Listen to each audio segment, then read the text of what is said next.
Again, the sounds of gunfire echo across America. A gunman goes on a deadly rampage in a Pittsburgh suburb. As we learn more about the first-grade killer in Michigan, the family of a bank robber sues Los Angeles police for letting him die. And a killer is about to go free. Wait till you hear why. This is the CBS Evening News. With Dan Rather reporting from CBS News headquarters in New York. Good evening. There has been yet another shocking gun crime in this country, the second in 2 days. This time, a man shot 5 people in a Pittsburgh suburb. The rampage included 2 fast food restaurants, a McDonald's and a Burger King. At least 2 people are dead. Just yesterday, a 6-year-old boy in Michigan shot and killed a first-grade classmate in school. President Clinton today renewed pressure on Congress to pass long-stalled and heavily lobbied against legislation to reduce gun crimes. First, about the shooting spree in suburban Pittsburgh. CBS's Jim Axelrod is there. Jim? Dan, we're told tonight the suspected gunman is a 39-year-old African-American man named Ronald Taylor. It is believed shortly after 11 o'clock this morning, fueled by a mixture of race and rage, Taylor exploded at a team of white maintenance workers sent to fix the door of his apartment. To hear one witness tell it, he was angry there were no blacks in the crew. Police say that's when the killing began. Allegedly, Taylor shot one of the workers and then set his own apartment on fire. His next stop was a nearby Burger King where he pulled the trigger on another victim. His rampage continued a few blocks away at a McDonald's, where he shot 2 people in the parking lot and 1 more inside. All of the victims were men, all of them white. And he says, well, I'm not going to hurt any black people. I'm just out to kill all white people. That's exactly what he said. Oh, he called us racist pigs, white trash. He doesn't like any white people in his apartment. As the victims lay wounded and dying, the suspect holed up inside this office building, which houses both senior citizens and child daycare centers. SWAT teams surrounded the building while inside, Taylor reportedly took at least 4 elderly hostages and shot at police. Once again in America, police were forced to evacuate lines of little children who seemed to have no idea what was happening around them. This random act of violence today, unfortunately, causes a lot of grief, and our profound sorrow goes out to all of the victims involved. Authorities plan to arraign Taylor tonight. He faces a number of charges, including now 2 counts of criminally negligent homicide. Dan? Jim Axelrod in Pittsburgh. In Michigan, they've answered the question of where a young boy got the gun he used to shoot and kill a first-grade classmate yesterday. He got it at home. But as CBS's Cynthia Bowers reports, it was no home for a 6-year-old. The 6-year-old murder suspect was not the one facing a Michigan judge today. It was his parents, and his father apologized for his son's actions. Right now, ain't nothing I can do about it. I wish it was something there that I could do about it. With his dad behind bars even before the killing, his mother apparently turned her son over to his uncle, who lives here in what police describe as a flop house, a place where drugs and weapons were common. It's our understanding from the police investigation that this gun was obtained from a bedroom under some blankets which had been left laying, apparently loaded. Prosecutor Arthur Bush wants to know who left loaded guns where a boy could find them and vows to charge any adults he can link to those weapons, but says the boy himself will likely never stand trial. This is a young boy, 6 years old, who cannot obviously form criminal intent, and it would be, and it is not possible to prosecute under those circumstances. In fact, investigators say he doesn't even understand that the one shot he fired was enough to kill 6-year-old Kayla Rowland. People in this gritty neighborhood where the boy was living see him as a victim as well. What's it like for a kid growing up here? I tell you what, I'll take you and put you in the ghetto for a night and you'll find out what it's like, survival. That emptiness is also being felt just a few blocks away, where Kayla's family is trying to come to terms with their loss. It shouldn't have to be happening, because we're all gonna miss her. Classes were canceled here at Buell Elementary today, but that hasn't stopped many people from stopping by to pay their respects. This community is facing a tough task, trying to provide support for the victim's family and for a troubled 6-year-old boy. Dan? Cynthia Bowers. Appearing today before a group of high-tech industry workers, President Clinton urged Congress to pass at least modest measures to try to reduce gun crimes before a scheduled break for Congress next week. Chances of that happening are slim to none, but the president said it's high time for Congress to do more to keep guns away from criminals and children. You have had legislation now that would require child safety locks, would close the gun show loophole, would take other steps to keep guns out of the wrong hands for well over 6 months. A knife was the weapon used to kill a Houston man in 1983. Now the killer who was to be executed for the crime is instead about to walk out of prison through a loophole.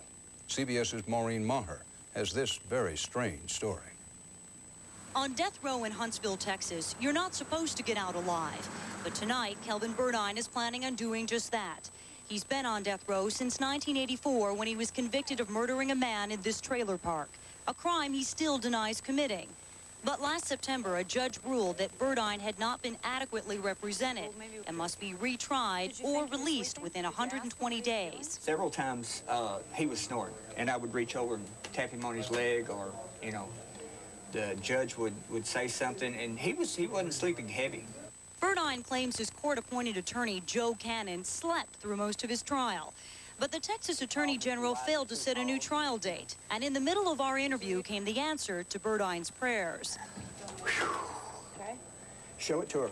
This afternoon, federal judge David Hittner ruled that Burdine must be released within 5 days.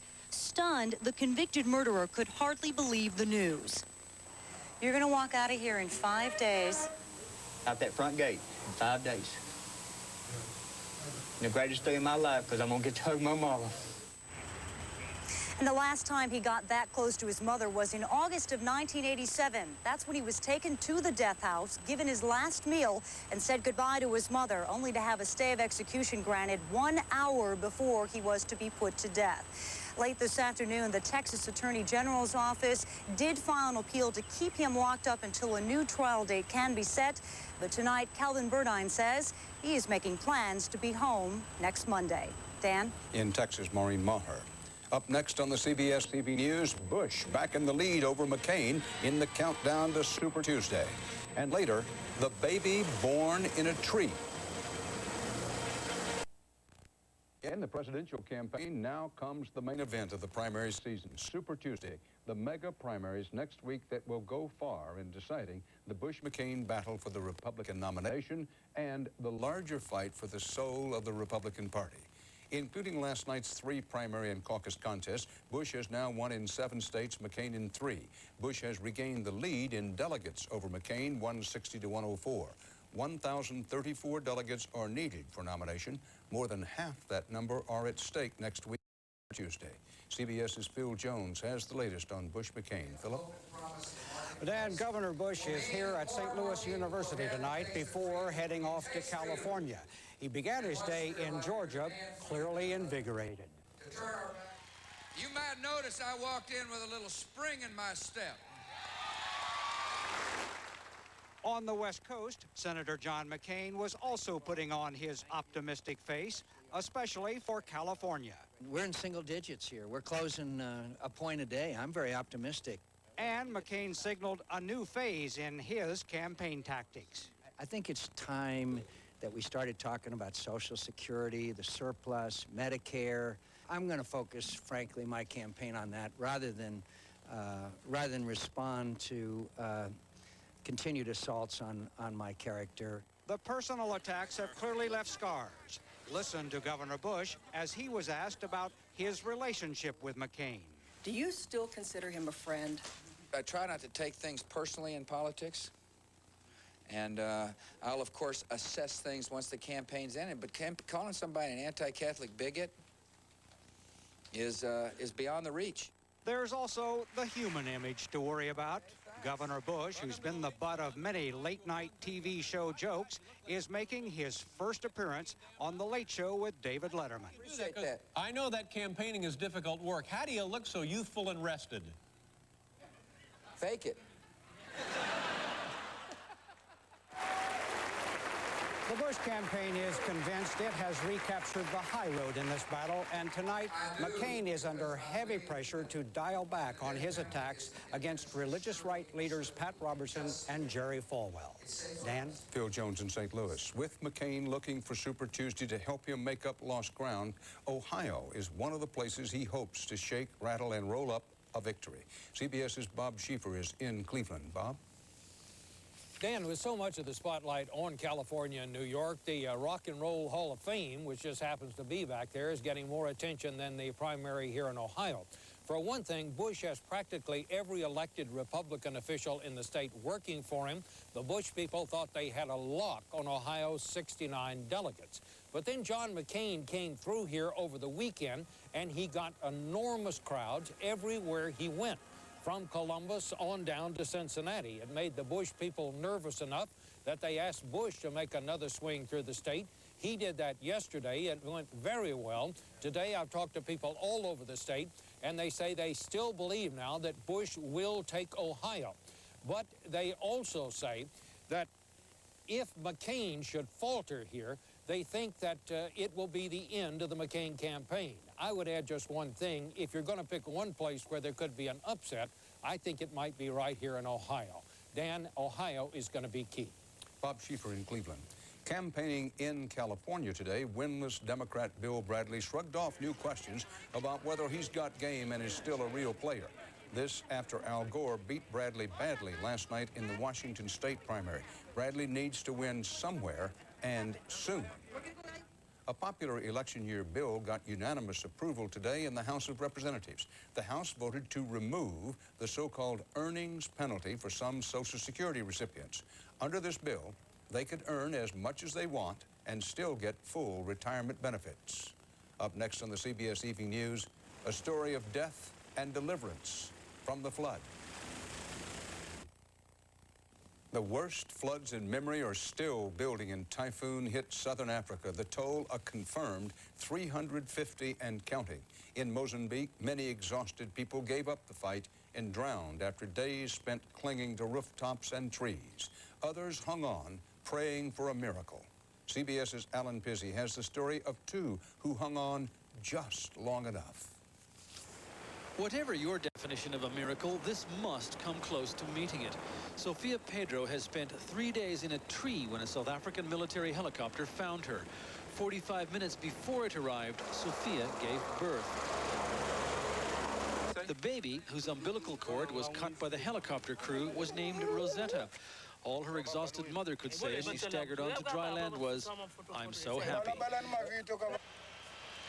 Baby Rosetta's future is being given a better chance by tons of aid pouring into Mozambique. This U.S. shipment includes plastic sheeting, blankets, water jugs, and high-energy biscuits. But that's just a first step. Some of the American supplies ended up along the side of a road, and the road is now a runway. Charter planes and helicopters are using it to pick up supplies for delivery deeper into the flood zone.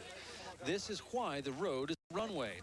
Before the floods, it was Route N1, the main highway between the capital Maputo and other coastal cities. The receding waters have made it possible for people to struggle to the aid supplies. But more rain is predicted, so the highway that became a ford may again become an impassable torrent. One of the most striking features of this disaster has been the reaction of the victims. Most have lost everything they built over a lifetime of struggle, and yet they managed to retain a sense of humor and to carry on. Partly, of course, because they have no other choice, but also because they have learned that in Africa, nature cannot be beaten, merely survived. Alan Pizzi, CBS News, Mayangeni, Mozambique. On the CBS Market Watch, oil prices rose again today despite reports OPEC may be getting ready to increase production. U.S. Energy Secretary Bill Richardson told Congress low oil supplies and high prices are an inflation threat to the world economy. On Wall Street, technology stocks led the market higher. The Dow gained 9 points. NASDAQ closed at another record high. For the latest medical news and information, visit our health website, cbshealthwatch.com. The Los Angeles Police Department has investigated its own scandal and blames it on individuals rather than on department policies. The report says cops who beat, framed, and shot innocent people, quote, believed they were in a life and death struggle with gangs, unquote. Criminal investigations of the LAPD are still going on. And now the police are being sued by the family of a bank robber who died after a shootout 3 years ago. CBS's Jerry Bowen is covering this unusual case. It was chaos witnessed coast to coast on nationwide TV. They've got automatic weapons. There's nothing we have that can stop them. Two heavily armed bank robbers outgunning the LAPD on the streets of North Hollywood. 1,200 rounds fired, 11 officers and 6 civilians wounded. He's got heavy body armor. Go for the head. But after 45 horrific minutes, He's got a pistol out now. Down, down. both suspects were cornered and killed. But it's the way the second gunman, 30-year-old Emil Matasareanu, died that's led to a lawsuit on behalf of his young children. Attorney Steve Yagman claiming in federal court that police let him bleed to death. And like it or not, even bad guys have rights. He bled to death after he could have been taken to the hospital. That's what the problem is. In fact, Matasareanu, wounded 29 times by police, lay handcuffed in the street for nearly an hour before he died. Dora Lubensky testified how she watched from her home.